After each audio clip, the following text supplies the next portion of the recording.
Bonjour tout le monde, bienvenue à F comme dans Caro en ce mardi 30 novembre. Caroline Schreier est la jeune animatrice de l'émission F comme dans Caro à la nouvelle station francophone d'Ottawa, CJFO. C'est cette émission qui a inauguré la station communautaire le 15 novembre dernier. Au fil des semaines, ça a comme déboulé, puis j'ai su que je faisais l'émission du matin, puis que j'étais engagée.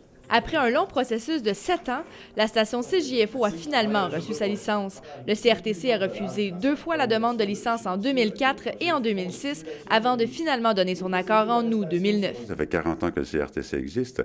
C'est la première fois qu'on est revenu sur une décision en raison de certaines pressions qui ont été effectuées, oui. Avant l'arrivée de CJFO, il y avait 26 stations anglophones à Ottawa et aucune en français.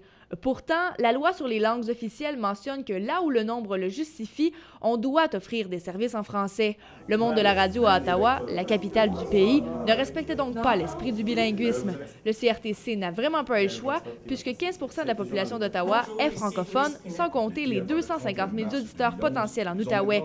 La station peut donc rejoindre un bassin d'environ 450 000 francophones. Je pense que quand on connaît l'importance de la francophonie ontarienne, surtout dans la capitale fédérale, Ottawa, de voir que pendant longtemps, il n'y avait aucune station de langue française et que maintenant, il y en a une. Je pense que c'est toute la francophonie, mais plus particulièrement la francophonie ontarienne, celle d'Ottawa, qui a toutes les raisons de se réjouir. Je me suis greffé à ce beau bijou-là, qui est une radio francophone, la première de la capitale nationale, radio communautaire. Et je suis pas arrivé ici avec mes souliers de personnalité connue, mais plutôt avec l'envie de transmettre puis de travailler avec une jeune équipe. Pour tous les gens de la station, le rêve est enfin devenu réalité. Avec des investissements de plus de 600 000 $, ça fait vraiment la fierté de l'équipe ainsi que celle de la communauté franco-ontarienne. C'est sûr que c'est une fierté du monde, puis on a tout le temps des auditeurs qui nous appellent, puis on est content de vous écouter enfin. Donc, c'est certain que les gens sont vraiment contents que finalement, le rêve est devenu réalité. On surveille quoi en actualité cet après-midi? La Ville d'Ottawa épargne 8 millions de dollars grâce à... Pour le moment, CJFO crée un véritable buzz dans la francophonie d'Ottawa. La radio désire d'ailleurs promouvoir le talent franco-ontarien sur ses ondes. Mais est-ce que les artistes de la région se sentent réellement appuyés par la nouvelle radio?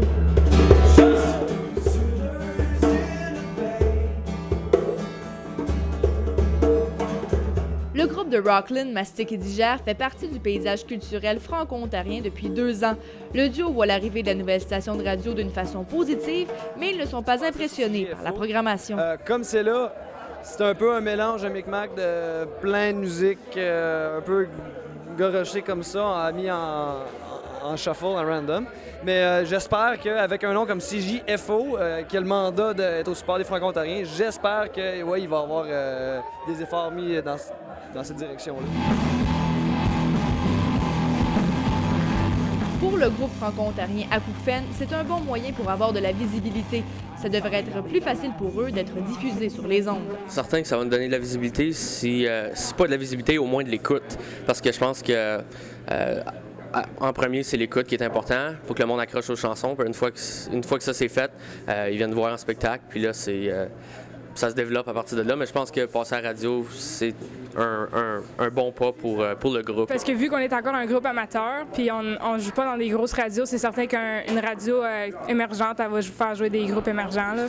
Par contre, le chanteur Mathieu Leroux considère qu'avec toutes les nouvelles plateformes comme YouTube et MySpace, la radio devient de plus en plus secondaire. Les jeunes sont plus souvent sur le web qu'à l'écoute de la radio. C'est quand même difficile pour nous, comme groupe franco-ontarien, de rejoindre les jeunes à travers la radio. C'est certain qu'on donne priorité. On a eu une entente avec la PCM. Alors, c'est important que ces gens-là soient connus. Et là, ils ont un outil de promotion, un outil de diffusion. Profitez-en. Ottawa a le statut d'une ville bilingue depuis maintenant septembre 2002. Il aura fallu attendre toutes ces années avant qu'une station de radio communautaire francophone voie le jour dans la grande capitale. Et les attentes sont grandes. Sabrina Rivet, La Cité collégiale, Ottawa.